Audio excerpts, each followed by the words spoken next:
Muy buenas, les habla el ingeniero Manuel Guía de Guía de Ingeniería. Hoy vamos a continuar con esta segunda especialización en el desarrollo de proyectos estructurales. Esta es la primera clase de la tercera jornada de curso de la capacitación. En sesiones anteriores nosotros pudimos iniciar el software siguiendo un procedimiento un procedimiento, una serie de pasos donde nosotros llamamos, esos pasos los llamamos un flujograma de trabajo, en el que paso a paso nosotros vamos a ir desarrollando y tomando referencias y vamos a ir definiendo y actualizando e ir incorporando elementos dentro del software, en este caso del ETAPS. Ese flujograma nos va a permitir a nosotros usar cualquier otro software, ya que es un esquema de trabajo en el cual nosotros, siguiéndolos, podemos llegar y definir cómo va a ser el funcionamiento de este otro nuevo programa. Ahora, en ese flujograma, nosotros lo primero que indicábamos era cómo era la parte de inicialización del software, donde nosotros podemos decir que había que definir un sistema de coordenadas, había que establecer cuál era el código de diseño para tanto para concreto para acero. Adicional, tenemos que establecer cuál era la base de datos inicial que iba a considerar el software, pero esas son modificaciones que después nosotros podemos ajustar mucho más adelante. Ahora, posteriormente nosotros empezamos la parte del proceso de definición de lo que conocemos ahora como las líneas de grid, que son esas líneas grises delgadas que están allí, que nos están poniendo de referencia los ejes coordenados, tanto en la dirección X como en la dirección Y. Estas líneas de grid nosotros llegamos y por lo que pudimos definir y establecer dentro de este curso, nos van a tener dos funciones principales. La primera función que va a tener es la de ayudar en el dibujo, en ayudar en cómo generar el dibujo, de cómo establecer los parámetros del dibujo, en este caso de la estructura,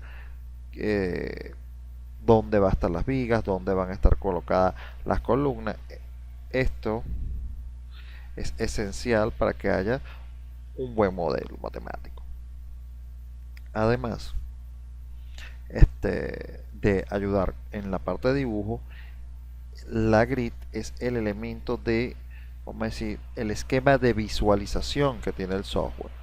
Nosotros solamente vamos a poder visualizar, por ejemplo, los pórticos que estén dentro del plano A, B, C, D, o 1, 2, 3 y 4. Y cuando hablo del plano,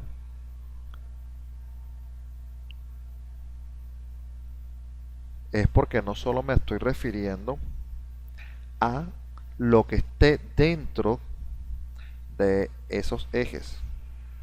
Por ejemplo, voy a dejar esto un poquito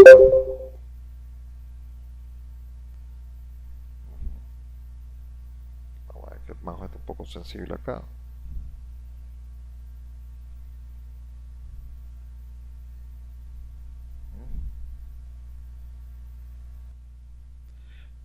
Acá vale la pena resaltar que cuando yo me hablo de las líneas de grid, hablo de los planos, de la línea de grid. Cuando hablamos plano, estamos hablando de esos planos que nosotros veíamos en la geometría espacial o en los diseños, en los sistemas de representación, donde fíjense, por ejemplo, aquí nosotros tenemos el eje 1 y el eje 1 está a lo largo del eje X cortando una forma de plano. ¿Eh? Qué es lo que pasa con ese plano?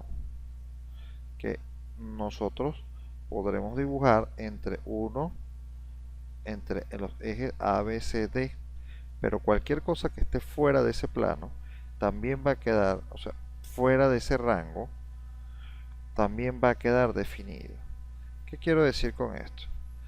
Que yo no solamente voy a ver y poder dibujar lo que esté dentro de la línea de grid. Por ejemplo, acá, aquí, aquí,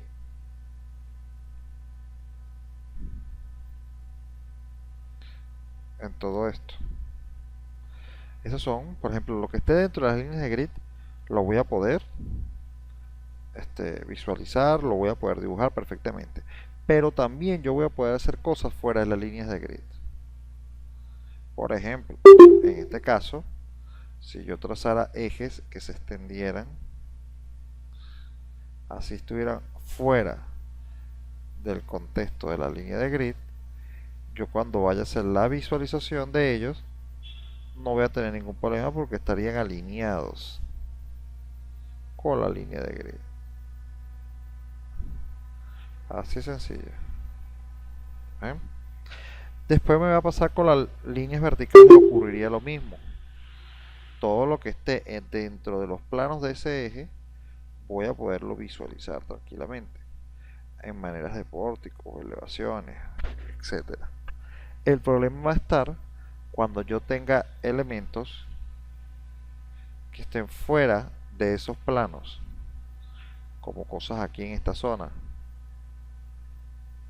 porque en esta zona no va a haber ningún plano ni vertical ni horizontal que corte esa zona. Entonces nosotros debemos tener especial cuidado al momento de establecer nuestras líneas de grid.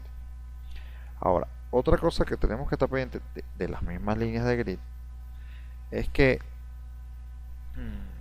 nosotros normalmente, digo nosotros los ingenieros estructurales, hacemos que estos ejes coincidan con los ejes estructurales planteados inicialmente por el arquitecto. Nosotros, para, vamos a decir, mitigar los problemas que tenemos con ellos,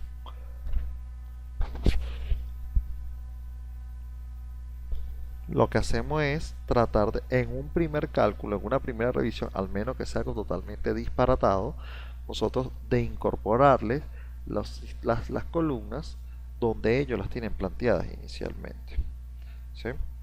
A veces toca incorporar una más, una menos, las vigas a veces están muy altas y entonces ellos no entienden que a veces las luces no se pueden ser tan altas si tienes una altura muy poca, de muy poca, o sea, muy poca la altura. Pero eso es importante saber allí.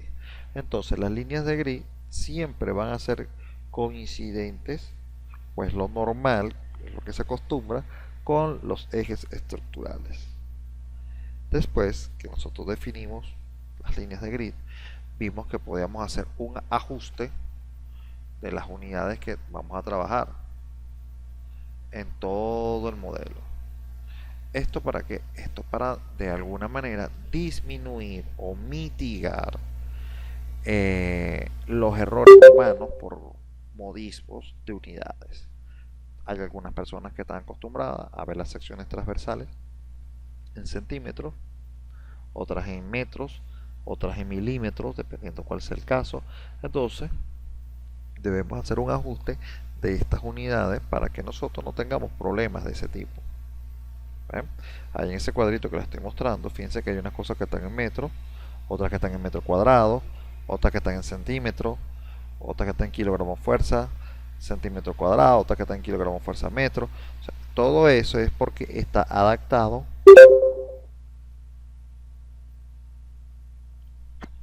a los modismos que estamos acostumbrados a hacer trabajo. Entonces, después que nosotros establecemos las unidades y las líneas de grid, esto es, a pesar de que es algo un trabajo bastante simple, es uno de los trabajos donde la mayoría de las personas se equivoca por lo mismo de lo simple, ¿ven? No le prestan mucha atención. Ahora, después de eso vamos a pasar a un proceso que denominamos definición. El proceso de definición es el proceso en el cual nosotros vamos a establecer los parámetros del modelo. Empezamos definiendo el tipo de material, que sería la primera opción que usted tiene allí en el menú Define, es el material.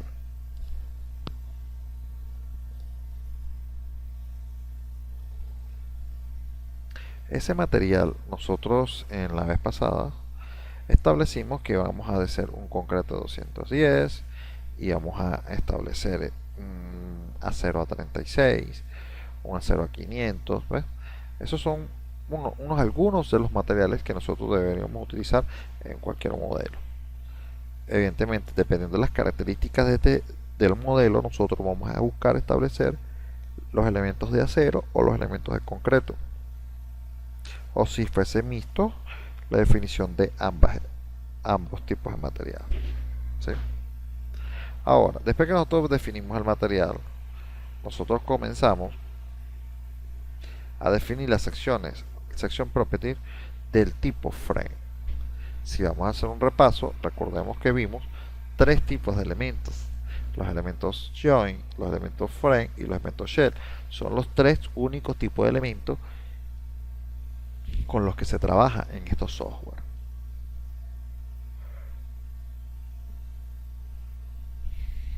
¿Sí? Entonces, los frame section, donde nosotros explicamos que esos son elementos lineales y normalmente están siendo, vamos a decir, referidos a los elementos vigas, columnas, diagonales, correas de techo, correas de entrepiso. Normalmente están estrechamente ligados a esos. Ahora, en el caso de los elementos de concreto, tenemos vamos a decir, una pequeña separación, porque tenemos en concreto, tenemos elementos que trabajan a compresión pura. Estos pueden estar trabajando a flexo-compresión, pero también tenemos las vigas que solamente trabajan a flexión, y al solamente trabajar en flexión tendrían parámetros de diseño diferentes. Ahora, cuando nosotros comenzamos este modelo, habíamos empezado a hacer eran las secciones de columnas, que ojo, las llamé C30x30 porque es, vamos a decir, es un nombre claro, conciso, establece ya una relación volumétrica al momento en el que ya simplemente con las dimensiones ya nosotros podemos estar hablando de metros de longitud de ese determinado elemento, y con eso vamos a obtener los volúmenes. ¿Sí? Entonces, ¿qué es lo que vamos a trabajar acá? Las columnas, vamos a hacer un repaso un rapidito acá. Vamos a hacer modificación de la columna 30x30.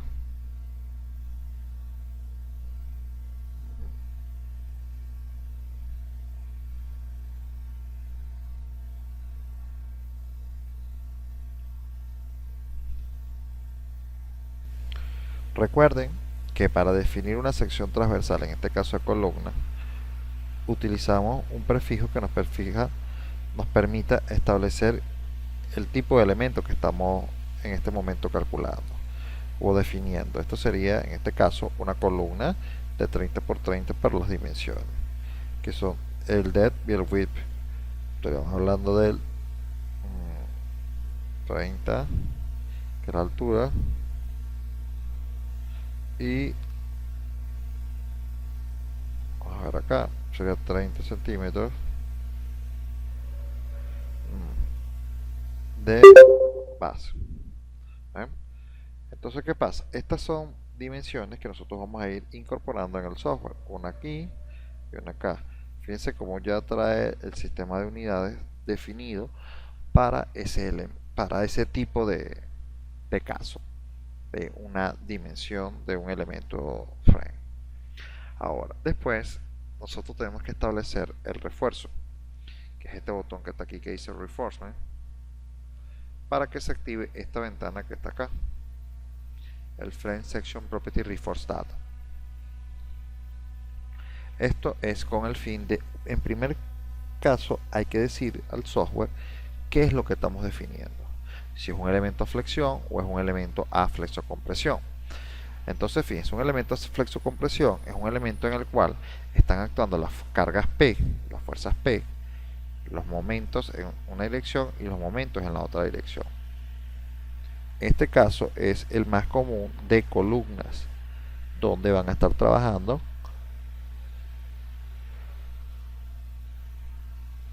por cargas axiales o por momentos flexionantes en la misma sección transversal. Entonces, vamos a en este caso tenemos definido una columna y es lo que hace que esa ventana sea tan grande. Ahí donde dice Rebar Material, nosotros ya vimos que tenemos los aceros de refuerzo. Ahí tenemos que haber definido el acero que va a ir tanto para la parte longitudinal como para los estribos o los ties, que son el refuerzo por corte. Después establecemos que la configuración va a ser rectangular y que va a ser por ties, por estribos.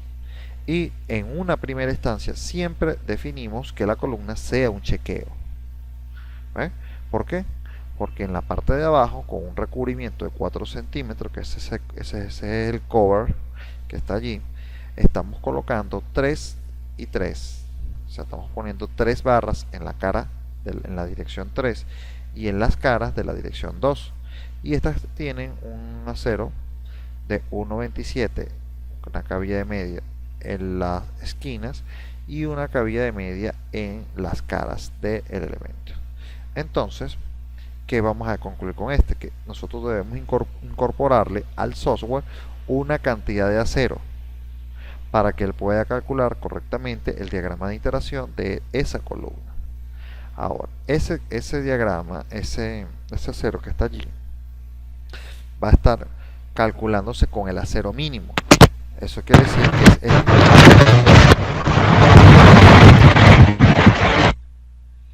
ese es el mínimo diagrama que puede generarse dentro del cálculo. ¿Qué vamos a obtener con esto? Bueno, que si la columna falla en la revisión, evidentemente va a fallar no se le va a poder poner un acero inferior al acero mínimo. Si falla en la revisión, ya nosotros tenemos y conocemos que tendremos que simplemente aumentar el diámetro de la cabilla para que el cálculo sea correcto. Ahora, si nosotros definimos y vemos que en el diseño nuestra columna pasa los valores de diseño son suficientes con el acero mínimo, bueno, estaremos solamente haciendo un diseño mucho más óptimo a nivel de economía y habría que ver qué nos tenemos en las vigas para poder corregir, ¿sí? Ahora, en la parte de abajo de confinamiento de las barras, fíjense que nosotros ahí vamos a establecer primero el estribo que vamos a usar para corte, y ese estribo que está para corte, en este caso es un estribo de 3/8, lo estamos poniendo a lo largo del eje 1, que va perpendicular al eje 2 y 3, que también en la sección transversal, en la parte superior. Acá va el eje 1, solo que va saliendo de la pantalla.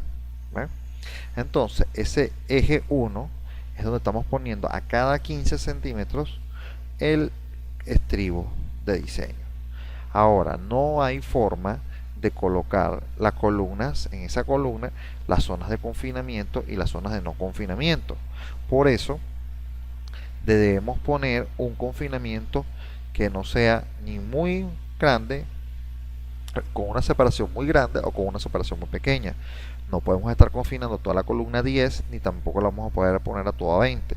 Por eso ponemos un número promedio de 15 centímetros, ¿sí?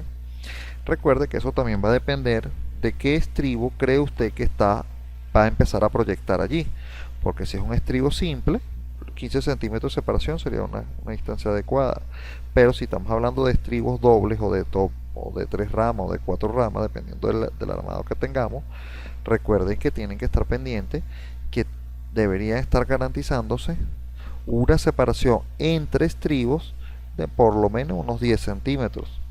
Ahora, recuerden que cuando tenemos estribos montados unos sobre los otros, esas separaciones se van haciendo de manera uniforme, pero en la parte constructiva no va a quedar así, sino que van a quedar un espacio más reducido, ¿sí? Entonces allí hemos incorporado que son 15 centímetros para tener una distancia promedio más o menos, y que esté abrazando en la dirección 3, que confine a las 3 barras que están en la dirección 3 y que confine a las 3 barras que van en la dirección 2. ¿Ves? De esa manera nosotros definíamos el primer punto, vamos a decir el primer valor de nuestras columnas, para saber si se puede o no se si va a quedar de manera correcta el primer cálculo, la primera iteración. ¿Sí? ¿Alguna pregunta al respecto?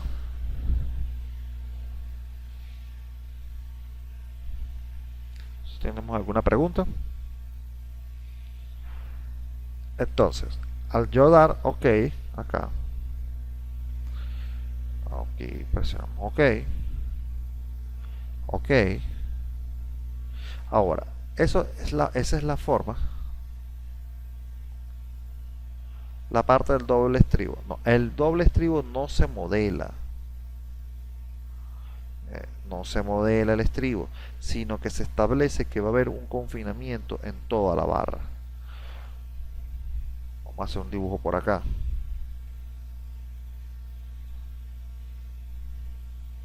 Si yo tengo barras aquí, barras acá, barras acá, barras acá,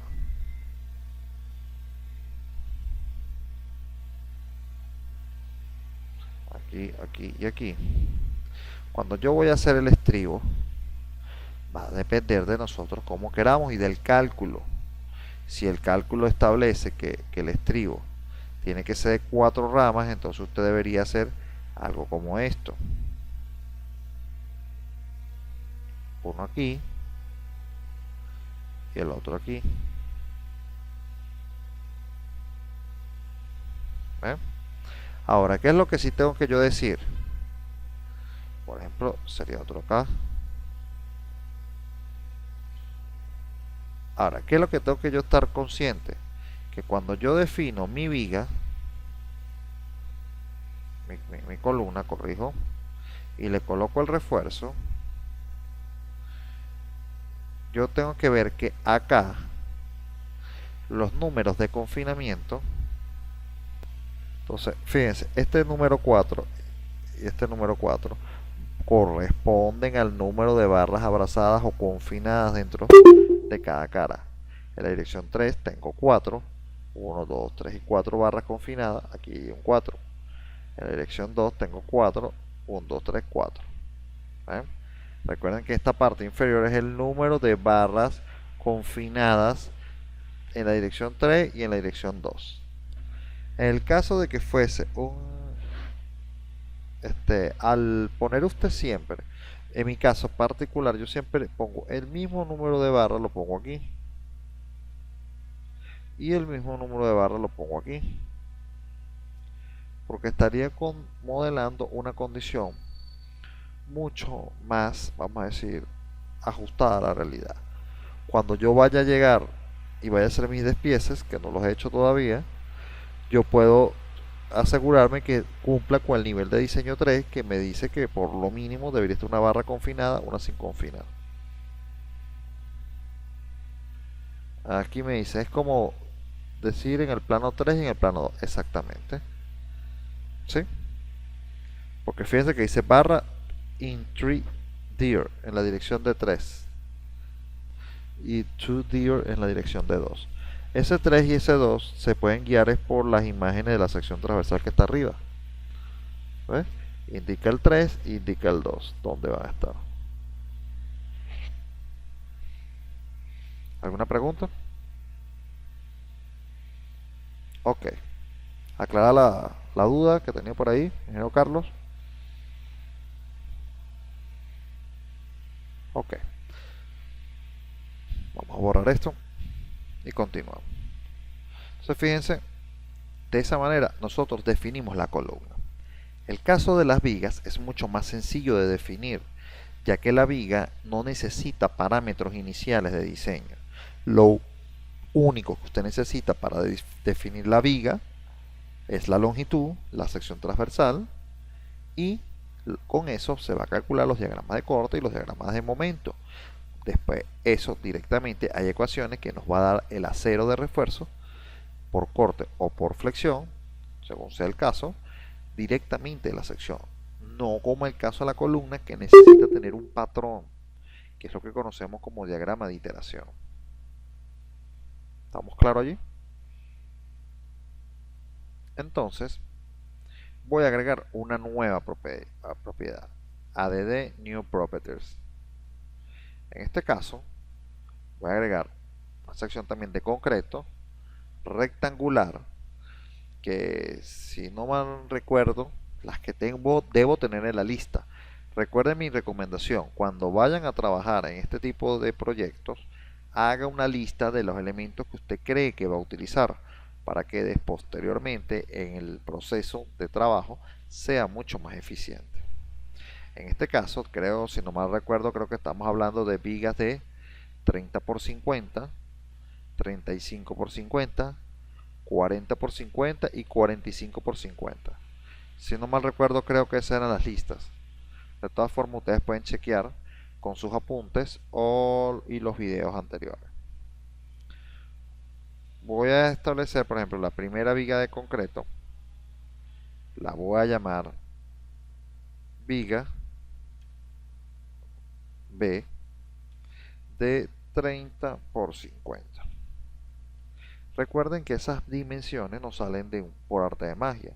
Esas dimensiones las estoy incorporando yo de acuerdo a las normativas de predimensionado de los elementos en concreto armado. Recuerden, la altura está definida aproximadamente por un décimo o un doceava parte de la luz, y a la vez tenemos que cumplir con que la base, para que sea la columna viga no sea esbelta, tenga por lo mínimo un 40% de la altura, pero que no sea menor a 25 o a 30 centímetros. ¿Sí? Eso está explicado anteriormente. Lo siguiente es definir el material de esa viga, en este caso un concreto 210. Todos estos son factores de modificación, no los vamos a tocar. Altura de la viga 50. Y apenas yo ponga las dimensiones, voy a poder ir dándome cuenta de la forma en la que cambia la edificación. La sección transversal. Ahí tendríamos una viga de un depth, que es una altura de 50 centímetros, y un width, que sería la base, en este caso, de 30 centímetros. Ahora, podemos apreciar que en el dibujo hay unos punticos azules. Esos punticos azules corresponden, es debido a que por los momentos la sección por defecto que le va a dar el software es una columna. ¿Sí? Eso es una buena forma de saber qué es lo que está definido. Y si tiene esos punticos, tiene que ser una columna, a juro. Cuando yo le doy Reforce,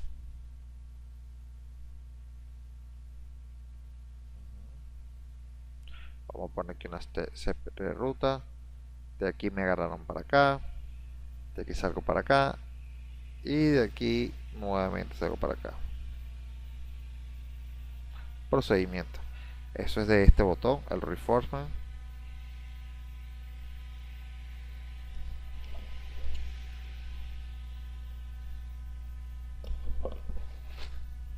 Y entonces, fíjense que en este caso él está utilizando la opción de columnas.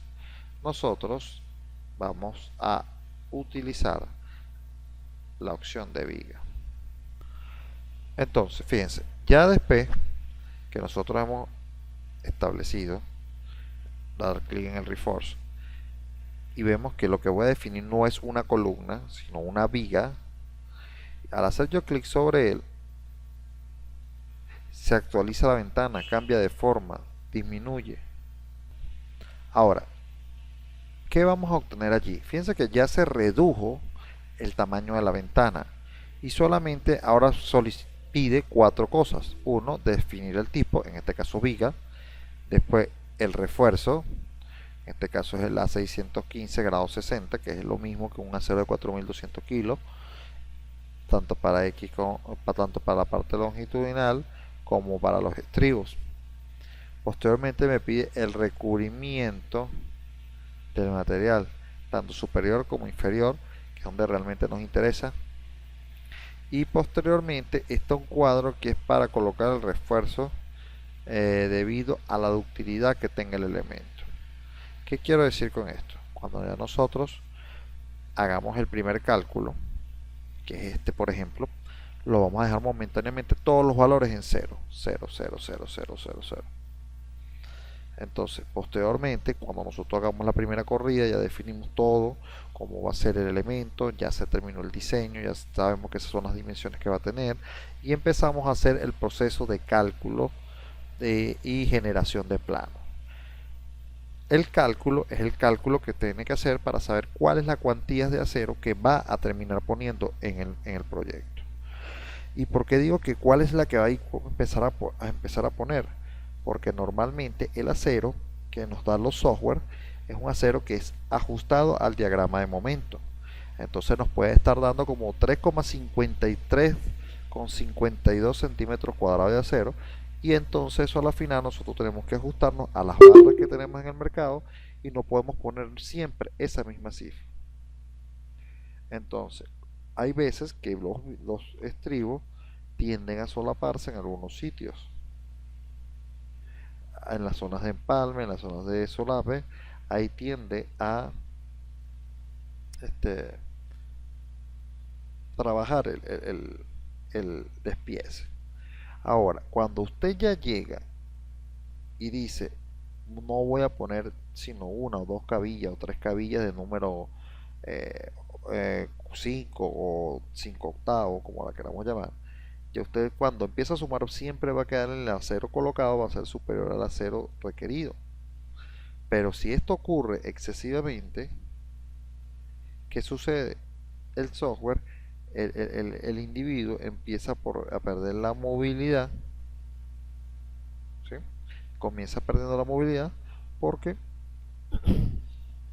está sobreforzado. Ahora, esto mismo pasa con las vigas. Si yo tengo vigas muy cargadas de acero, porque hubo una sola de empalme, una sola de solape, que quedó demasiado reforzada, porque ya la misma geometría, la misma división, los mismos elementos que yo utilicé, que piqué y armé para hacer la viga, me van a afectar la flexibilidad que tiene esa viga. ¿Por qué? Porque estoy colocando el acero de más. Así de simple.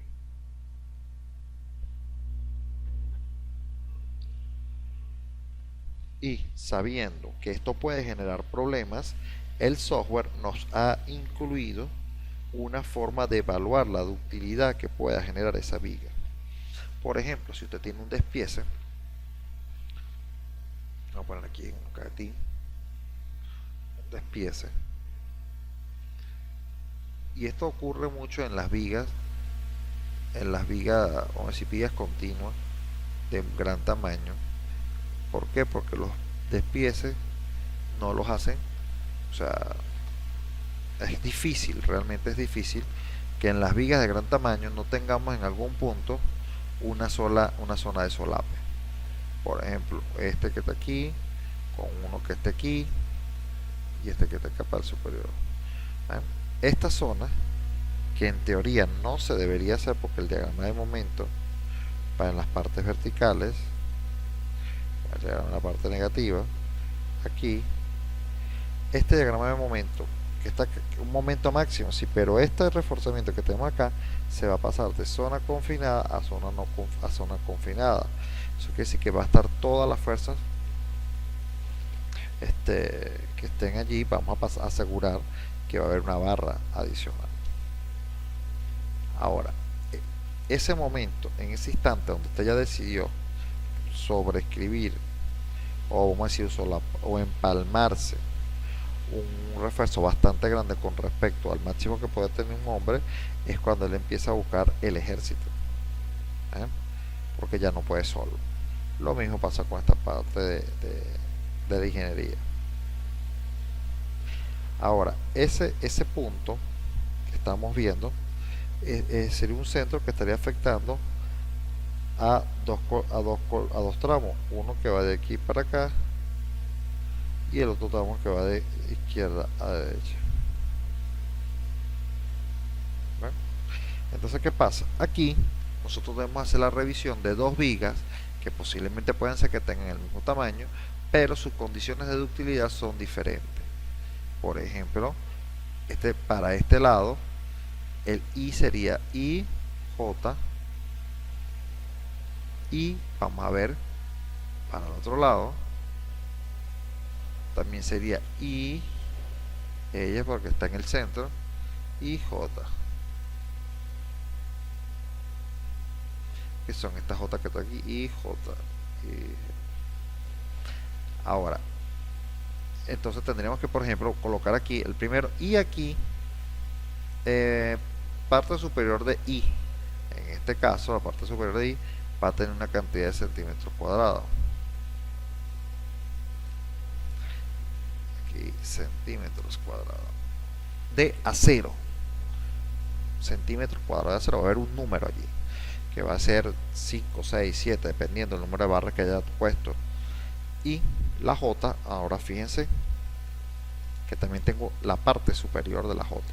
Cuando yo haga este diseño, yo voy a conseguir una cantidad de acero en esta parte y en esta parte. Y ambas, cuando las compare, evidentemente, una por la parte superior y otra por la parte inferior, donde esté la zona de solape, corrijo, de, de, de solape, sí, de solape, o de empalme, cualquiera de las dos, nosotros podríamos tomar una medida necesaria para eso, incorporar los centímetros cuadrados. ¿Por qué? ¿Por qué hacer esto? Porque si usted llega y hace el cálculo, y así el cálculo esté perfecto y el diseño esté perfecto, puede darse el caso de que haya flechas que no se les cumplan. ¿Por qué? Porque tienen en el modelo una condición más desfavorable que la que tiene en la realidad. Y como no la construyó porque no le vio el detalle, entonces cuando la construye, usted le puede pasar cualquier cosa. ¿Sí? ¿Alguna pregunta?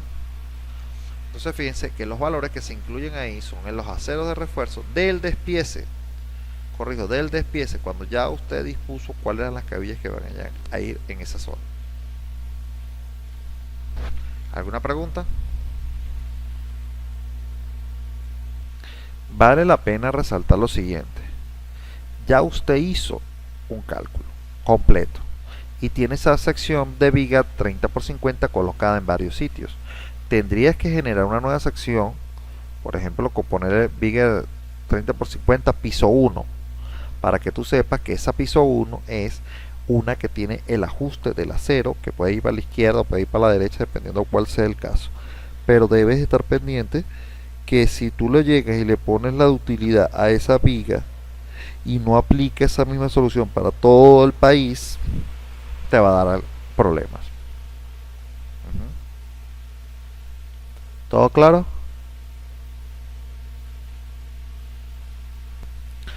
Fíjense que ya aquí ya nosotros lo que tendríamos que decir es ok aquí y ok acá. Fíjense que ya desapareció los punticos que tenía la sección transversal porque no aplican para viga. Le digo ok. Repito el procedimiento para la viga de 35×50. En vez de decirle agregar nueva, le digo copiar. Y lo que le digo es una viga de 35, a ver acá, 35×50. Reforce ya está modificado, ya está pequeñito. Le digo ok y le digo ok, ya definí la de 35×50. Vamos a copiar otra nueva, una viga de 40×50.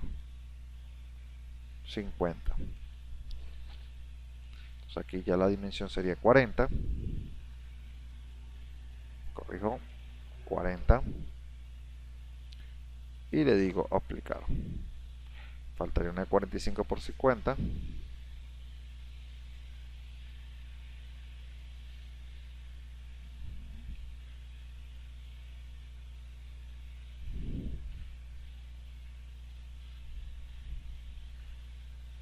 Ok. Entonces esa sería la forma de definir todas las vigas que nosotros necesitamos. Aquí estos recubrimientos que aparecen acá, 6 y 6, esos pueden ser inferiores, pueden ser de 3 y 3, de acuerdo a la sección transversal que estemos definiendo. Déjame corregir lo de los otros. Esos son unos aceros que Lo que pasa es que él toma siempre por defecto aproximadamente un 10% de la altura mayor del elemento. 30, 3, 3 y 3, 3 y 3. Una de 30 por 50. Voy a corregirle todos los recubrimientos. Aquí y aquí. Ahora, vamos a generar un nervio. Ese nervio que vamos a generar va a ser de 10 por 25. Ya vamos a explicar la razón por la cual lo vamos a hacer así. Ese nervio que vamos a incluir es debido a que, por ejemplo, si yo voy a hacer una losa nervada, que sería 5 centímetros de espesor de la losa, después viene el nervio que estaría aquí, que es lo que habitualmente utilizamos, separados cada 50 centímetros, y es de esta forma porque ya por ahí tiene lo que llamamos el bloque piñata, que es este que está acá, este que está acá, este que está acá. Vamos a hacer una línea de división. ¿Eh? Y entonces nosotros hablamos de altura de la losa. La altura de la losa que nosotros tenemos allí es de piso al nivel inferior del nervio. Y entonces esa losa nosotros podemos decir que son de 25 o 30 centímetros de altura. Vamos a suponer que esta es de 25 centímetros de altura, de los cuales, de esos 25, 5 comprenden la losa. 0, vamos a poner 5 centímetros.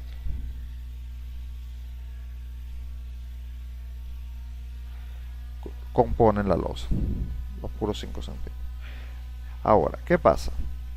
Este nervio que está acá, si yo utilizo una opción de modelar ya la losa nervada, no voy a poder tener, vamos a ver, por decir así, no voy a tener dominio de lo que tengo que poner en cada nervio como acero de Colón.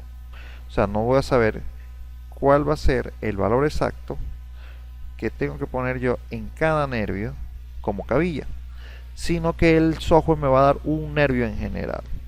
Eso a mí, desde mi punto de vista, no me gusta, porque yo debo tener pleno dominio de todos y cada uno de los elementos que están dentro de mi losa o dentro de mi modelo matemático. Entonces, ¿qué va a suceder? Yo prefiero hacer una cosa que desde mi punto de vista es una condición mucho más desfavorable y es más conservadora. ¿Sí? Yo utilizo un elemento a flexión de altura 25, que está acá, 25 por 10. O sea, quiere decir que mi nervio va a ser de altura 25 y espesor 10 centímetros. ¿Ves? ¿Esto por qué? Porque ¿qué gana uno cuando usted calcula una sección en T con respecto a una sección simple? ¿Quién va a dar más acero?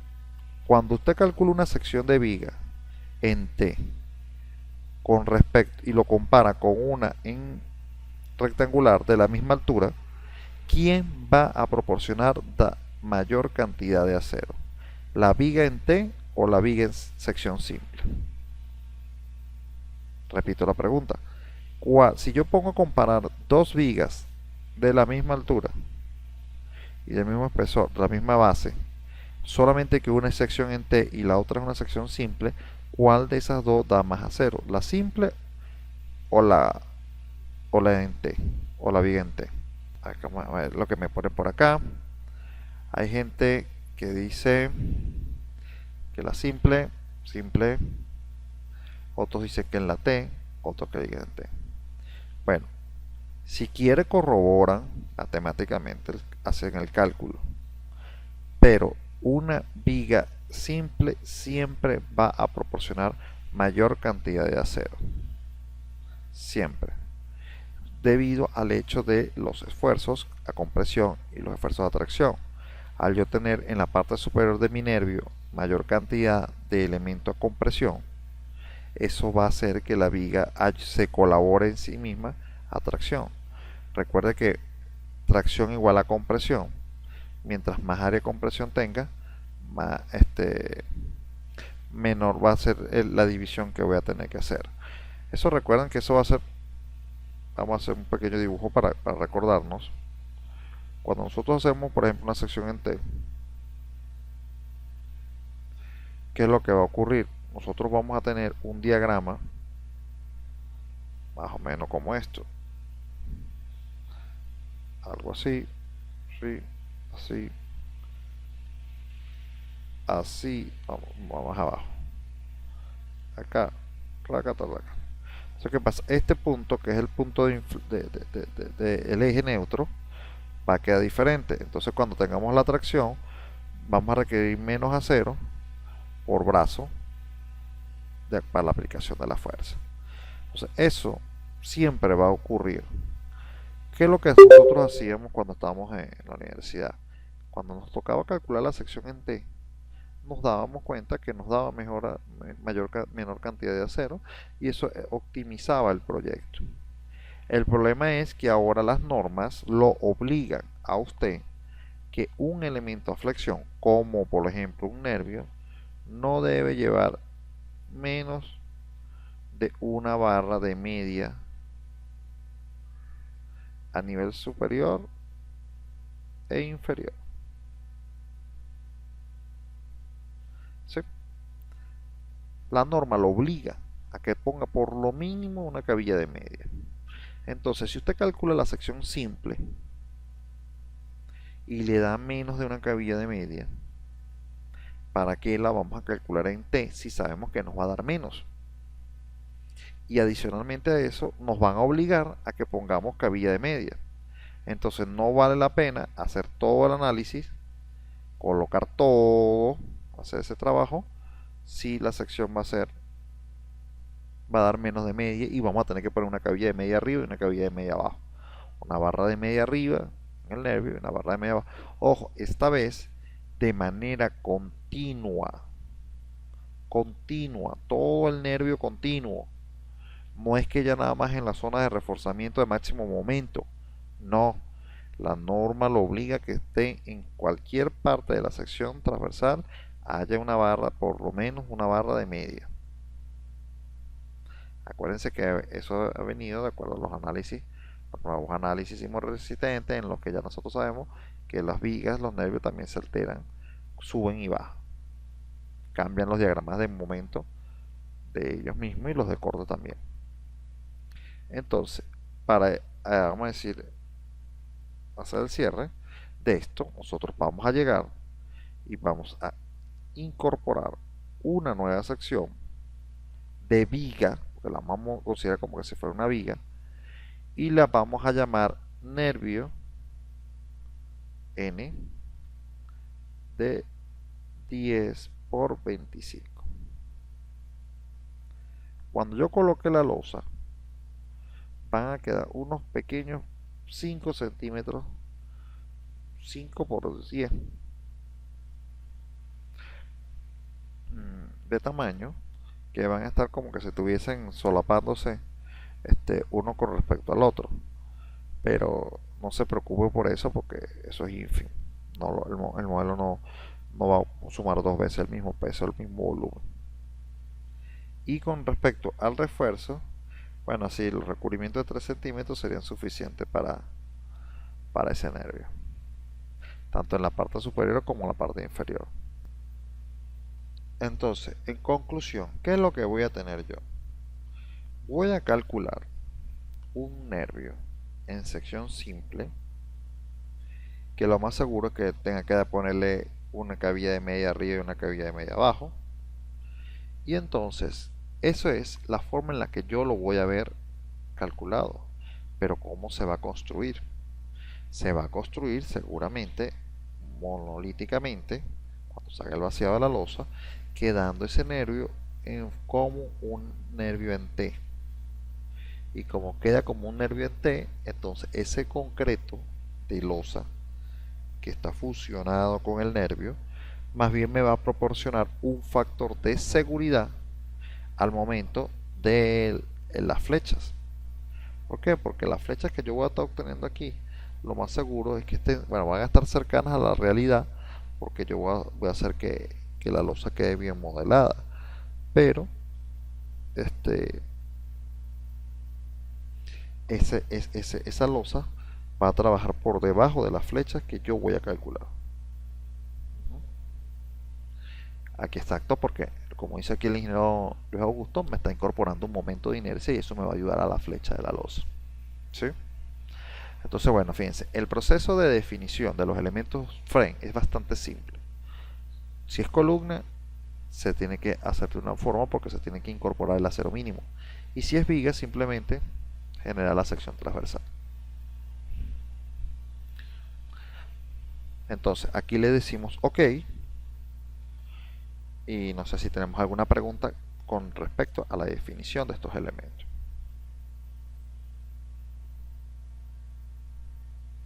¿Todo bien?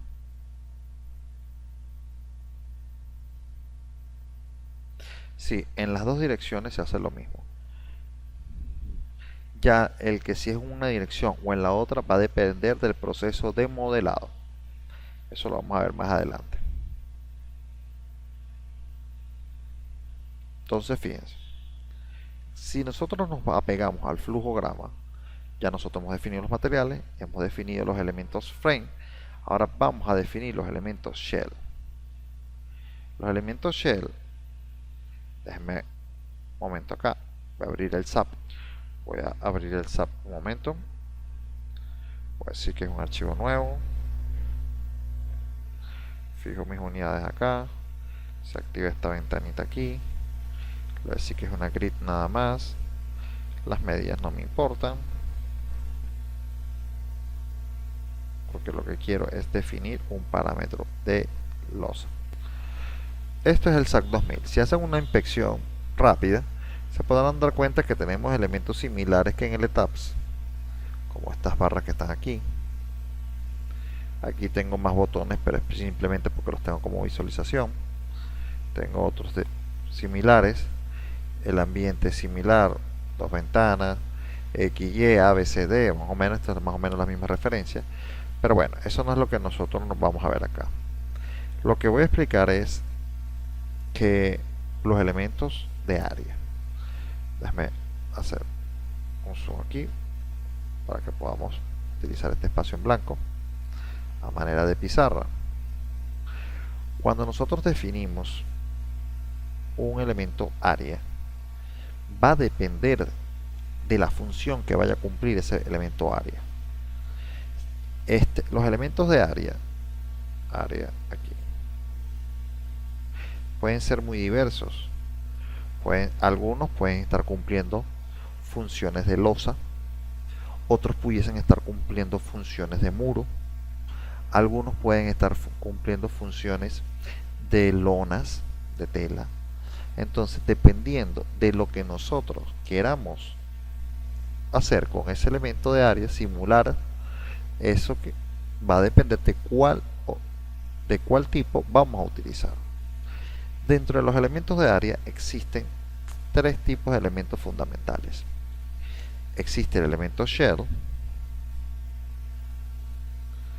que es el elemento shell. Existe el elemento plate y existe el elemento membrana.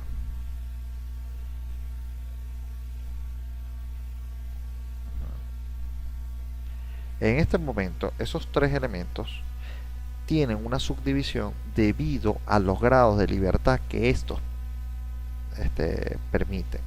Recuerden que cuando usted habla de los grados de libertad, también está hablando de las fuerzas que tienen en la restricción. Por ejemplo, si yo tengo un elemento área, que voy a tomar de referencia este cuadro que está acá,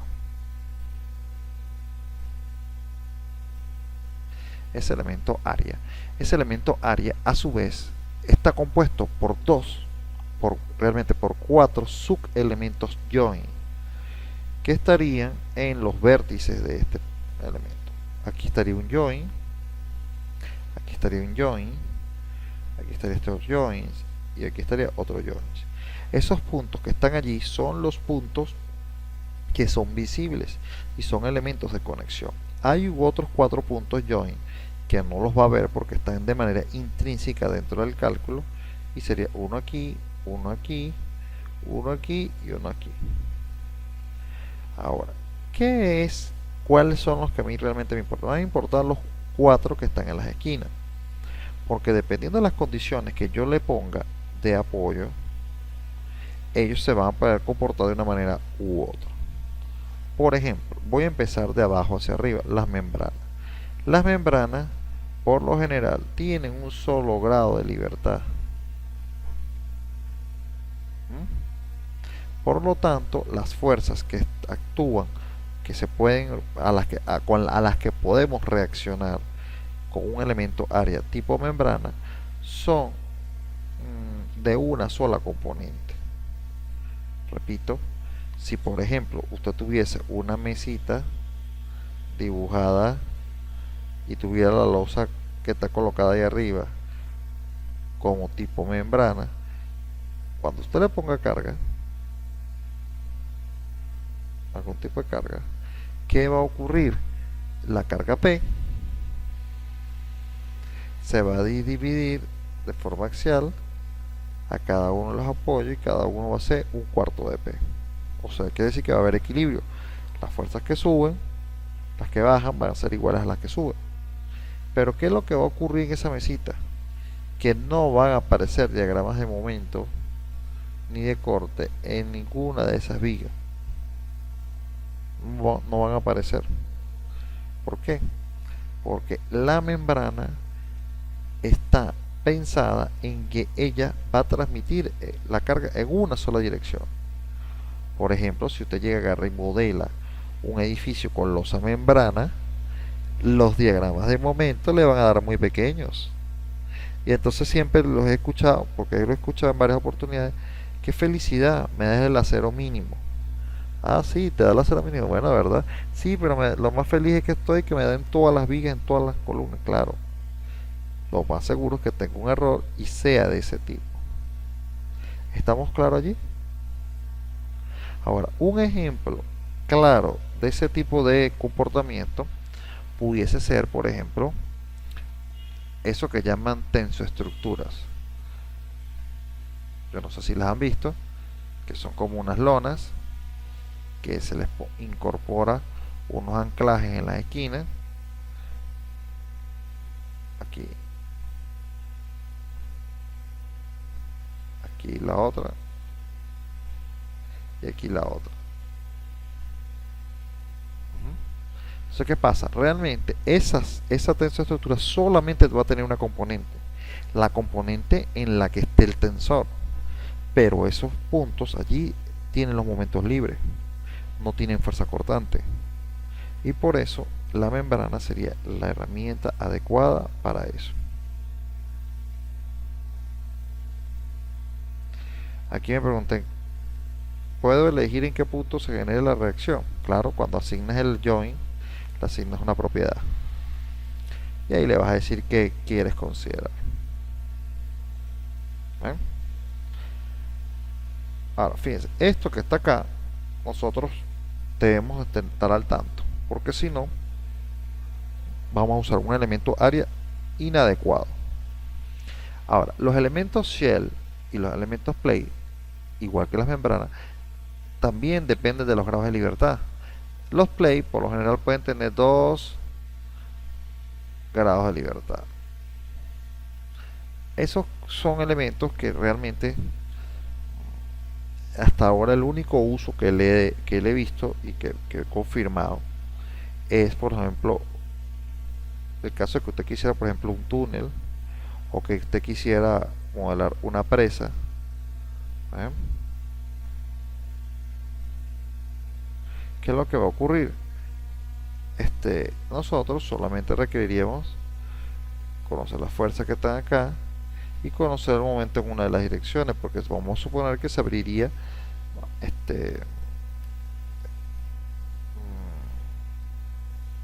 homogéneamente, pues no vamos a hacer. Entonces, ¿qué pasa? Cuando uno estudia un túnel, uno el cálculo del túnel uno lo hace normalmente en función de una concha que se va a repetir cada tantos metros. Y entonces cada vez que uno lo va a hacer, este supone que es el mismo pero repetido. Por eso nosotros no nos interesa la deformación a lo largo del túnel, sino en la perpendicular del túnel. Entonces pudiésemos usar una opción plate. Acá me preguntan, ¿un muro de un tanque? No, un muro de un tanque no puede ser un plate. Porque ahora es a lo que vamos. El shell considera todos los grados de libertad.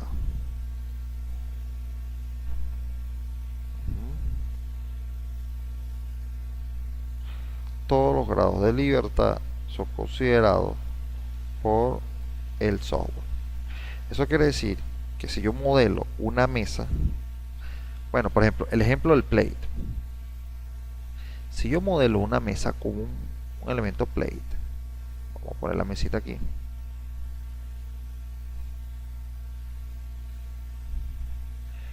Ese elemento plate me va a dar las reacciones. Las reacciones van a estar bien. Aquí, aquí. Y los diagramas de momento también van a estar bien. El único problema es que voy a tener diagramas de momento en una sola viga. En dos de las cuatro vigas. No voy a tener diagrama de momento en las otras direcciones porque no me interesan las deformaciones en el otro punto. Es un poco complicado en ese sentido. Ahora, si usted utiliza el elemento shell, evidentemente va a poder tener diagrama de momento en todas las direcciones de todas las vigas. Aparte de eso, va a tener las fuerzas cortantes, los momentos flectores, las fuerzas cortantes, las reacciones. Va a tener todos los elementos que están allí. Ahora, nuestros shells los utilizamos para losas, para muros, para rampas. O sea, siempre modelamos mayormente en shell. Ahora, lo que sí tengo que tener claro es que los shells se dividen también en subpartes. Los shells aquí y los plate se dividen en dos partes, en los team play y los tick play. Team play y tren. Ahora team y tick. Team play, tick play. ¿Qué es lo que estamos hablando? Losas delgadas y losas gruesas. Losas delgadas es la basada en la teoría de Kirchhoff y la gruesa está basada en la teoría de Mindley. ¿Cuál es la diferencia entre ambas teorías? Bueno, que la primera no considera las deformaciones por cortante, porque la fibra es muy delgada y ese valor del ángulo de deformación se hace tan pequeño que tiende a cero. Y por eso dice que no vamos a tomar deformaciones por cortante. Ahora, el caso del tic de la gruesa, en este caso sí, él dice que la fibra no es lo suficientemente grande, para considerar esa deformación y le generaría un cálculo en teoría mucho más exacto. Pero para lo que igual va a hacer usted, que es una losa, no vale la pena hacer uno o el otro. Entonces, visto esto,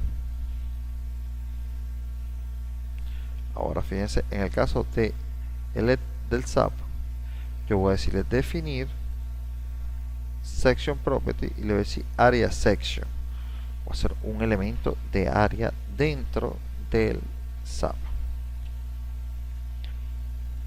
Que como digo es un poquito más complicado porque usted debería estar sabiendo más acerca de la losa. No sé si tenemos una pregunta ahorita.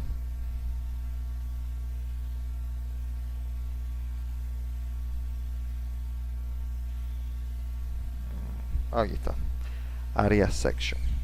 Cuando yo doy clic en area section, se despliega una ventana en la que si despliego aparecen tres cosas: shell, plate y a solid. En ese momento vamos a decir que es un shell nada más y le digo agregar nueva sección. Se despliega una nueva ventana y allí vamos a hacer una explicación. En esta ventana nosotros podemos notar varios aspectos. El primer aspecto que dice es que tenemos que darle un nombre a la sección, section name.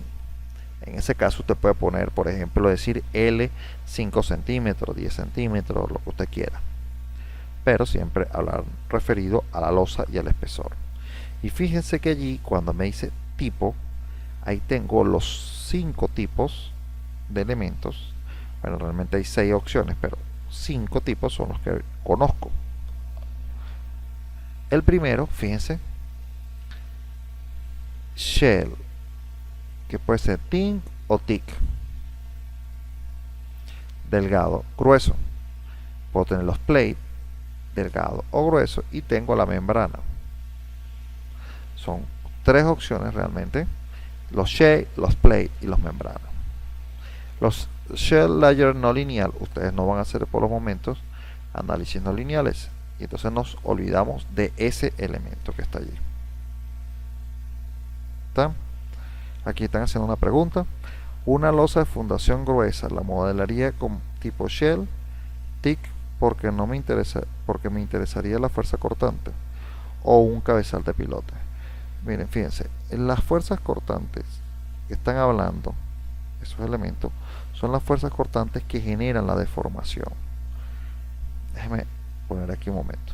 Hay un dibujo que todos tuvimos que haber visto en la universidad, que era algo como esto, que usted ponía esto que estaba acá, y cuando ocurría una deformación, acá nosotros hacíamos como una especie de zoom y teníamos esto que estaba acá,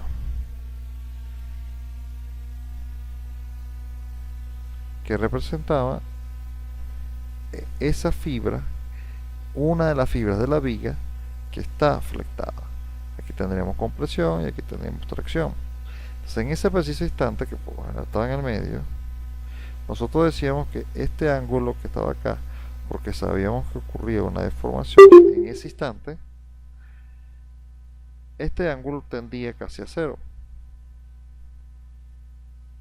Y cuando era casi cero, ya los esfuerzos de Moore y todo eso que está aquí, ya esos esfuerzos que estaban aquí fastidiándolos porque era un momento adicional torsor, se hacían nulos, y por eso no se consideraba el efecto que podían tener ellas. Entonces, para cosas de resolución muy sencillas o cosas a mano pasa lo mismo, pero tiene que ver con la deformación.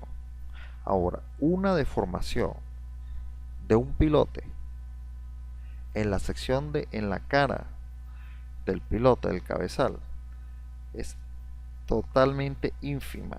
El corte que pueda generar eso va a ser absorbido por la sección transversal. Y aparte, ojo, estamos hablando del corte interno de la losa. Ahora, el corte que se generará producto de la aplicación de fuerzas externas, para eso están las barras de refuerzo, y bastante concreto que todavía va a haber. Entonces no se enreden mucho en que si es delgada o es gruesa, porque estamos hablando desde la teoría del cálculo. Por ejemplo, si usted hace ese cálculo, por ejemplo, de esto, basado con Kirchhoff, le va a dar, por decir, una flecha de 0.003 centímetros. En cambio, si usted llega y lo hace con un Mindley, puede ser que le dé 0.002 centímetros. Entonces, ¿qué pasa? La apreciación de llegar y montar uno con el otro es casi ínfimo. ¿Por qué? Por 1 milímetro más, 1 milímetro menos, una losa de fundación o un cabezal no va a sufrir problemas. ¿Sí? ¿Estamos claros allí? Yo por lo general tomo un shell team porque el cálculo se ha simplificado. Es más rápido. Realmente a la final lo que se va a aplicar es teoría de losas, que es lo que hacen todos los software de cálculo estructural. Entonces fíjense, ya teniendo el shell thin y los plate thin y la membrana, este estaría descartado. Vamos a proceder a definir cada uno de ellos. Shell thin tiene todos los grados de libertad y a su disposición tiene, vamos a decir, la, la fórmula necesaria, o uno o el otro. Eso es dependiendo de lo que vayamos a hacer. Recuerden que en el SAP son mucho más cosas, o sea, cosas mayores a una losa de fundación lo que podemos hacer. Aclarada esta situación aquí. ¿Todo bien? Ok. Entonces continuamos. Fíjense que en la parte inferior ya pregunta sobre el material. ¿Qué material es? En este caso un concreto. Este ángulo que está acá es el ángulo de corte del plano de corte, entonces por eso no se pone 0. Vamos a suponer en primera instancia que el material no va a estar sujeto a corte. Después nos conseguimos un elemento que dice thickness, que es el espesor, que dice membrana y dice bending.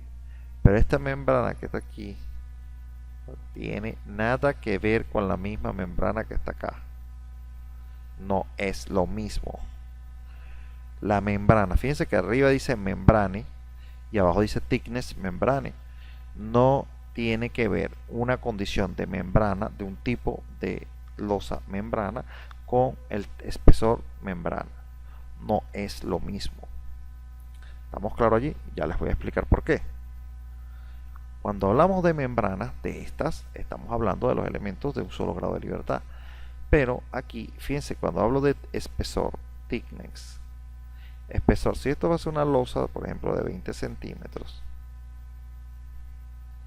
yo debo hacer que ese elemento se comporte como una losa de 20 centímetros. En este caso, cuando yo tengo membrana, esa membrana que está allí se refiere a el espesor, voy a escribir espesor necesario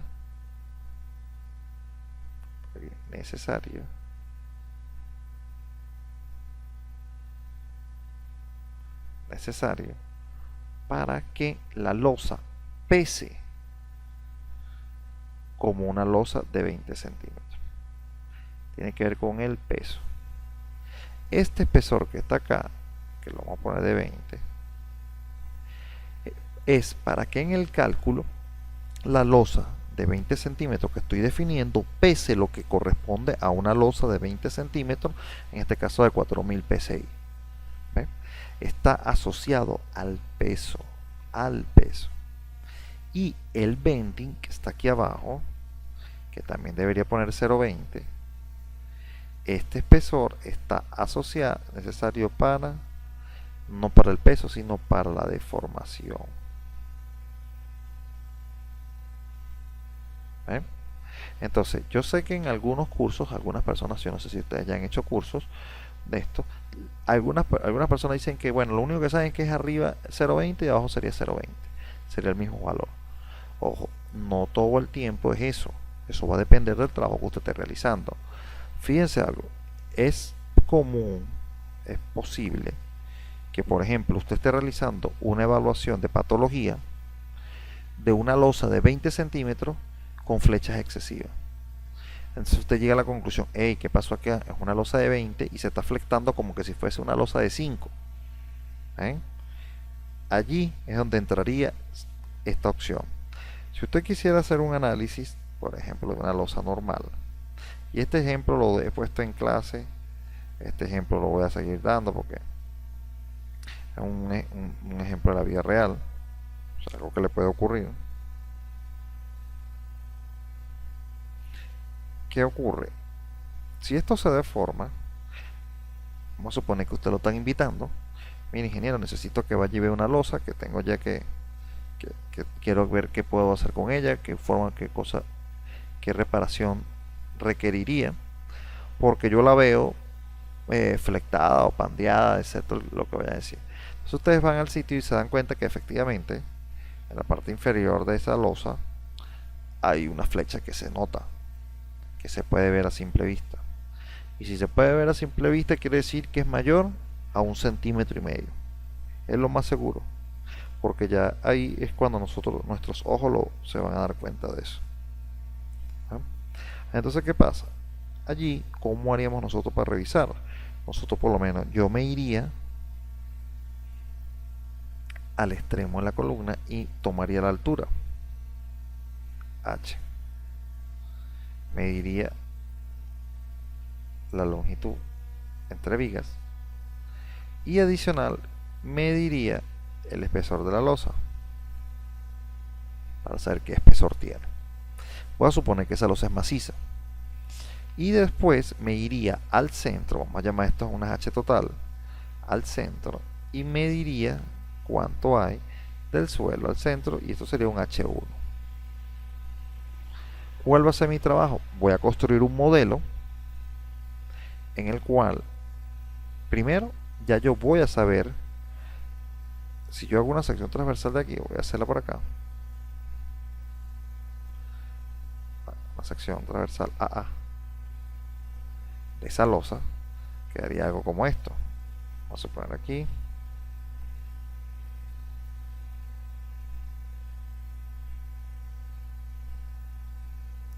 algo así, quedaría la losa.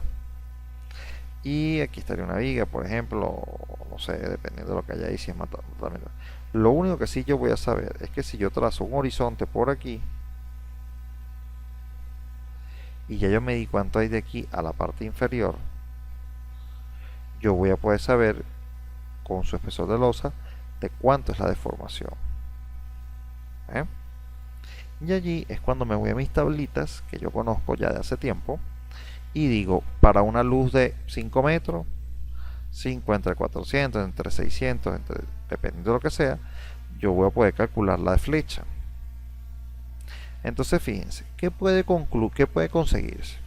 Usted se puede conseguir que cuando midió el espesor de la losa, le dio 30 centímetros. Pero cuando calcula la flecha es distinta a la flecha que produce una losa con un espesor de 30 centímetros. Entonces, si usted tuviera 30 centímetros de losa y fuera de un concreto 210 con todas sus características, la flecha tiene que dar un valor. Pero la que usted está midiendo en sitio es otra, que puede ser mayor, más grande. Entonces usted llega a conclusiones como esta. Tengo una losa que geométricamente, volumétricamente, tiene el espesor de una losa de 30 centímetros. Pero, ¿cuánto es la flecha? Por deformación.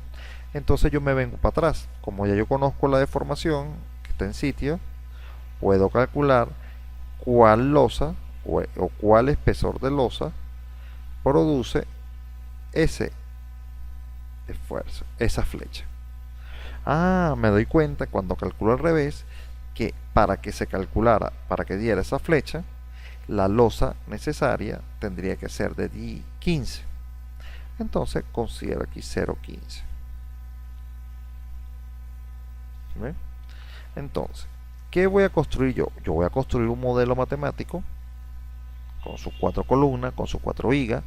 Voy a ver la estimación de cargas que tiene en la parte superior de esa losa y modelo la losa de esta manera: 30 centímetros de membrana para el peso y 15 centímetros para el bending.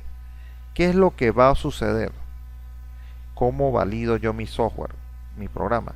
Si cuando yo calculo esta membrana y hago clic sobre el punto, me da la misma flecha que tengo en sitio. Y ahí usted podrá decir que su modelo está adaptado, está representativo a la realidad que tiene en sitio.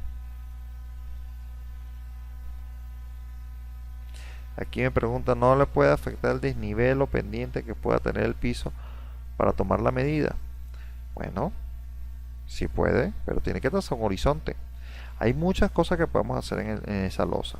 Yo puedo venirme en esa losa y, por ejemplo, calcular, medir la altura que hay aquí con una plomada, la altura de aquí con una plomada, poner un clavo aquí, de aquí para acá, y colocar una plomada de aquí para acá, y allí podríamos medir.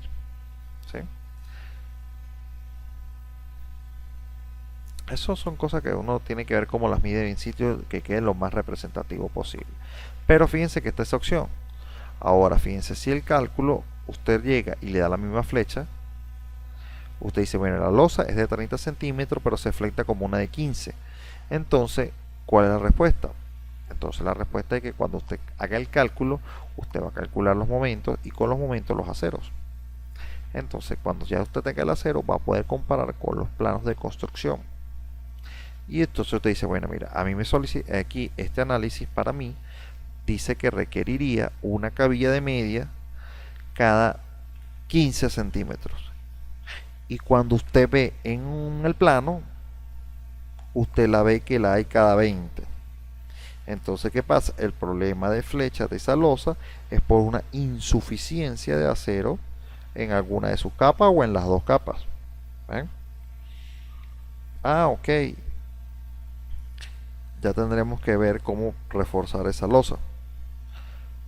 Pero si pasa lo contrario, si la losa de 30 se deforma como que si fuese una losa de 50, ¿qué va a ocurrir? Ah, bueno, tenemos otro problema, que una losa de 30 se comporta como una de 50, quiere decir que es muy rígida. Y esa rigidez de esa losa siempre viene aportada por el acero. Y entonces cuando te dice algo como que, bueno, esto no se va a caer más bien, tiene mucho acero, lo más seguro que puede tener es agrietamiento por pérdida de ductilidad de la losa. Y ese tipo de casos siempre tienen grietas en las zonas extremas o en las zonas cercanas a la columna y a las vigas, a los bordes.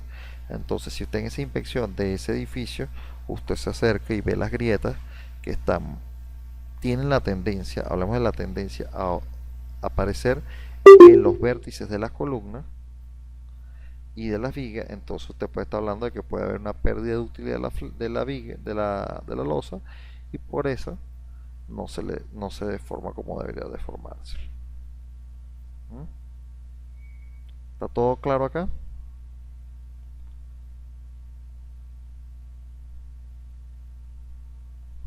¿Todo claro? Entonces, yo debo aquí, hay otros parámetros que en este caso dice Shell Concrete Design. Entonces nosotros lo que tenemos que hacer, modificar acá y se desplegará la ventana donde me va a solicitar el material de refuerzo. En este caso tendría que definírselo. Material ventanita por ventanita. Y vamos a hacer rebar a 615 aquí y aquí a 615. Si vamos a armar en una o en dos direcciones, ¿qué recubrimiento vamos a hacer? Vamos a hacer que tome por defecto este. Que yo le digo ok. Ahora, fíjense, es importantísimo que sepan cuál es la diferencia entre un shell, un plate y un membrana. Y que sepan que entre los shell hay variedad y entre los plate hay variedad. Fíjense que aquí en este caso nosotros tenemos que también tener claro que esta membrana es diferente a esta membrana y que se refiere es a la dimensión para calcular el peso de la losa. Y este bending se refiere a la dimensión para calcular la flecha de la losa. Uno es el peso y el otro es la losa. La flecha, uno es el peso y el otro es la flecha de la losa. ¿Ven? Eso sí lo piden aquí en el SAP. Porque en el SAP nosotros podemos estar, vamos a decir, calculando un shell tint de una plancha base, un rigidizador, cosas así que son bastante pequeñas y que necesitamos saber deformaciones en todas las direcciones. ¿Estamos claros allí? De aquí yo salto para el ETAPS. El ETAPS es un software mucho más sencillo para la parte de cálculo de edificaciones. Entonces él ya dice, ok, para edificaciones, siempre se usa el máximo losas de 5, de 10, de 15, de 20, hasta de 30 centímetros, dependiendo de lo que esté haciendo. Entonces usted dice, las personas que generaron el ETAPS simplifican este trabajo. ¿Cómo lo simplifican? Que ahora cuando yo voy a definir una losa, ya no me está preguntando si es una losa delgada, gruesa, play o shell, sino que él ya sabe que eso tiene que ser un elemento shell de a juro, o sea, no puede haber otro. En el proceso de definición de el ETAPS es más sencillo. Lo único que hay que hacer una pequeña diferenciación, porque el ETAPS sí va, como tiene herramientas especiales para hacer las losas diferente a la que es para hacer los muros, le pone tres opciones. Está la slab section, está el deck section y el wall section. El wall section es un elemento de área que es solamente para colocarlo en una forma vertical. Entonces él tiene herramientas específicas para hacerlas de esa manera, y por eso es que no vamos a hay que hacer una diferencia en el momento de definir. Vamos por ejemplo con el slab section.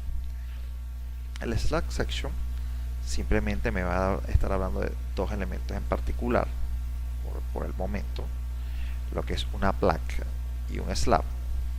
Técnicamente es lo mismo, simplemente que él habla de placa como que si fuese losas de entrepiso y slab como que si fuera de fundación, pero realmente para nosotros es indiferente. Yo puedo decir el slab y voy a decirle una modificación, y voy a suponer que esa va a ser una losa L igual a 5 centímetros de espesor.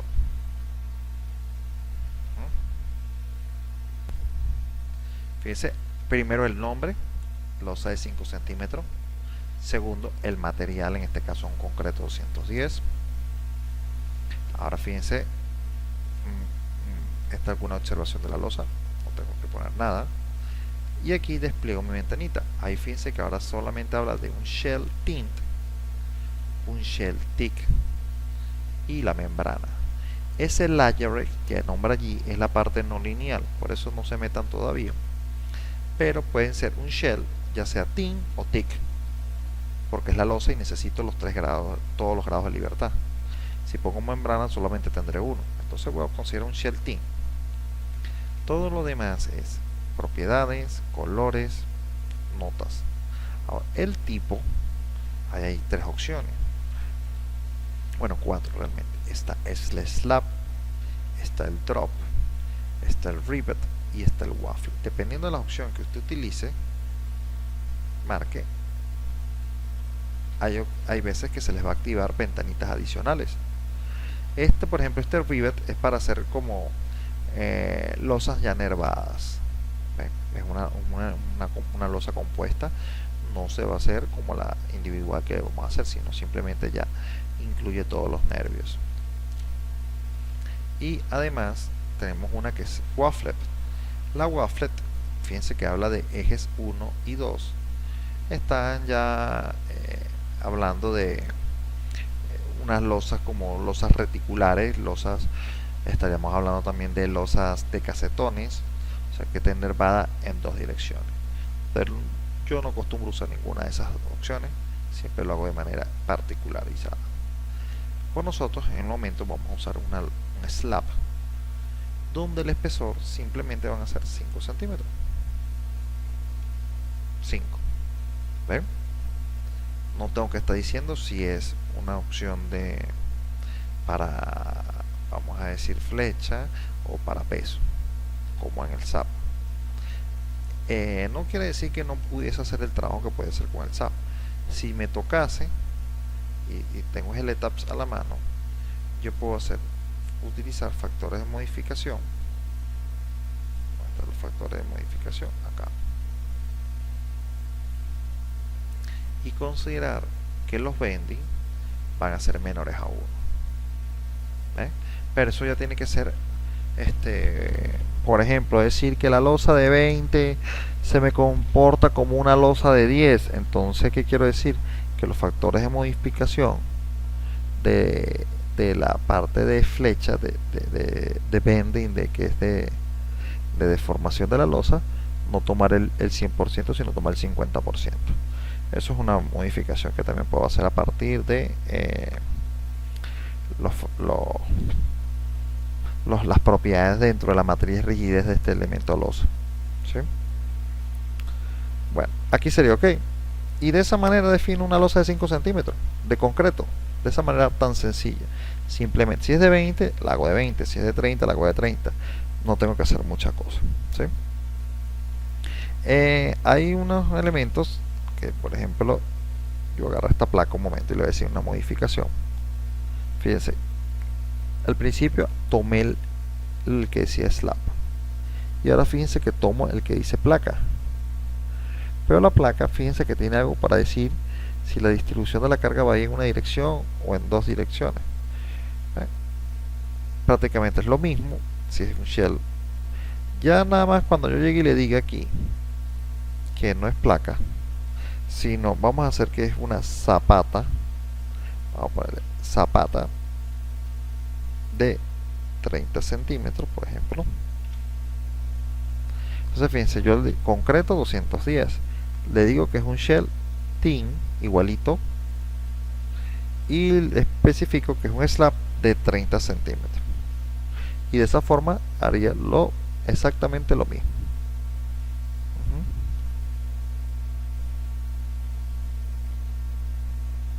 Yo le voy a decir ok. Y fíjense, así habré definido yo lo que es la losa y la zapata. Aquí me preguntan que si hay factores, esos factores se modifican en vigas y columnas. En columnas no se debe hacer, en vigas tampoco. O sea, esos factores de modificación son para alterar la matriz de rigidez. Silenciado. Esos factores de modificación. Sonido reactivado.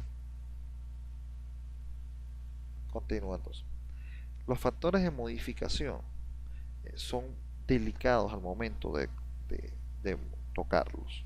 ¿Por qué? Porque esos factores de modificación alteran directamente a la matriz de rigidez. Si alteran a la matriz de rigidez, va a alterar todo el cálculo, las reacciones, la flecha, las deformaciones. Por eso que uno tiene que estar bastante claro. Ahora, hay sitios, hay cosas que uno puede modificar y poner cero dependiendo del caso de aplicación que tenga, pero tiene que estar con pendiente que eso puede generar algún problema. O sea, en una estructura normal no se deben hacer esas modificaciones. Hay una sola modificación que hacemos cuando diseñamos, que es la de poner en cero la torsión en los nervios, porque los nervios siempre dice que van a fallar por corte cuando usted no le ha puesto el estribo todavía, entonces eso le va a dar un problema allí. Y en las vigas yo sí se lo dejo, en estructuras metálicas se los dejo, porque hay cosas que yo tengo que racionar allí para poder hacer un cálculo mucho más efectivo. ¿Estamos claros entonces? Pero en el elemento área, no, normalmente no se hace nada de eso. ¿Aclarada la duda? Yo le voy a dar a aquella que. Y entonces, acá, donde mismo definí el slab, voy a definir lo que se llama el deck section. El deck section es el ETABS, es el único software de CSI que trae esa opción, es el ETABS. El deck section, ya lo van a ver para qué es. Le hacemos clic aquí. Allí tenemos un archivo ya abierto. Lo voy a poner por acá y le voy a decir modificar para que se despliegue la ventana. Acá el deck está un poco de números allí, no sabemos qué hacen esos números, pero si yo agarro el mouse y me paro solamente sobre ese símbolo que dice I, y me paro sobre él, nada más, no tengo que hacer nada, no tengo que hacerle clic ni nada, solamente pararme sobre él, me va a desplegar una ventanita. ¿Ven? A todos ustedes, ¿a qué se le parece ese detalle? Ese detalle será para hacer qué cosa entonces. Fíjense que ahí está el HS, el WRT, el TC, HR, WRB, SR. Son los valores que tienen abajo, donde dice Property Data. Y como me están diciendo aquí todos, es losa cero o sofito metálico. Sofito metálico, losa cero, encofrado colaborante, tiene varios nombres, ¿no? Entonces fíjense que abajo están las medidas para que usted pueda poner las características que ustedes deseen. Por ejemplo, el TC es el primero que dice Slab Depth. Si la losa, el sofito va a ser de 10 centímetros, pondrán 10 centímetros ahí de concreto. Entonces fíjense que todas esas medidas, ojo, solamente parándome sobre el dibujito, no tengo que dar clic ni nada. Ahí saldrá la imagen y puedo colocar todas las características de la losa. Claro, evidentemente si yo me muevo a TC, me muevo, pongo el valor, por ejemplo 10, se quita el dibujo, me tengo que volver a parar para seguir viendo cuáles son los valores que tengo que colocar. ¿Sí? Ahora, ese es para generar el sofito, la losa cero, el encofrado colaborante, como lo quiera llamar. Ahora, hay otra cosa. Si yo me quito de aquí, fíjense, el primero, el nombre, siempre me va a pedir ponerle el nombre. Acá el nombre. Y donde dice tipo, fíjense que en este momento dice fillet. Pero yo puedo desplegar esa ventana y voy a tener dos opciones adicionales. Una que dice un fillet y una que dice solid slab. Si yo le doy un fillet, ¿verdad? Selecciono un fillet y me paro sobre el símbolo I otra vez, ahí voy a poder ver que ya la imagen es diferente. Ya no es un sofito metálico con concreto, sino un sofito metálico puro. Y ahí abajo están los valores. Fíjense, me está pidiendo el HR, el WRT, el SR, y ahora el Deck Sharp Thickness, ese es el espesor, y el Deck Unit Weight es la unidad de peso, cuánto pesa. Entonces pudiésemos ahora simular una lámina metálica de techo, en nuestro cálculo pudiésemos estar considerando ese valor. Cuando nosotros usamos la opción de Solid Slab, fíjense que ya me pide aquí qué material del slab, el concreto, y me dan otros valores, ha cambiado la ventana, y eso es porque cuando yo me pare en el dibujo ya voy a poder ver que otro tipo de losa, en este caso es una losa maciza con conectores de corte. Esto es algo común para cuando hacemos estructuras mixtas, o sea, nervios de concreto con losa con los nervios de acero de estructura metálica con nervios con viga de concreto, pues. Aquí, dependiendo cuál sea el caso, nosotros definimos uno o el otro. Yo voy a poner aquí sofito con una medida cualquiera, no me importa. Esto, evidentemente, estas medidas las vamos a sacar del fabricante, dependiendo del fabricante que cada uno tenga en su país. Nosotros podemos tomar el detalle del sofito metálico. Y aquí le daríamos OK y ya tendríamos un sofito definido. Aquí yo le presiono OK y ya tendría yo ese elemento de área definido. El último elemento de área que tengo que definir es el wall, el muro. El wall es lo mismo, es exactamente lo mismo que decir, por ejemplo, en vez de poner una losa de 5 centímetros, pueden poner un muro de 10 centímetros. Vale, lo podemos poner de más, voy a ponerlo también de 5 centímetros para en algún momento poder simular una tabiquería. Entonces tengo muro, propiedad especificada, eso lo especificaremos en nuestro momento, de concreto 210, shell tin, todo lo demás son factores de modificación y le decidimos que son 5 centímetros. Bueno, vamos a ponerlo un poquito más grande, vamos a ponerlo de 20, de, de 15 centímetros de muro.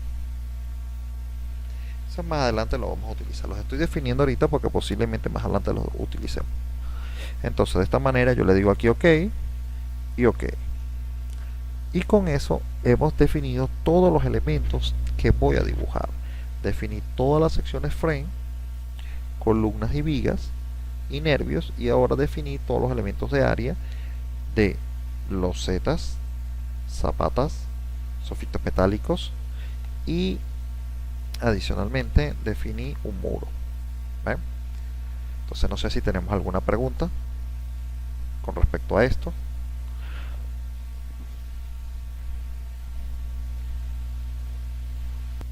Bueno, señores, si no tenemos más ninguna otra pregunta, alguna otra duda, podemos dar por cerrada la clase del día de hoy. Hasta mañana.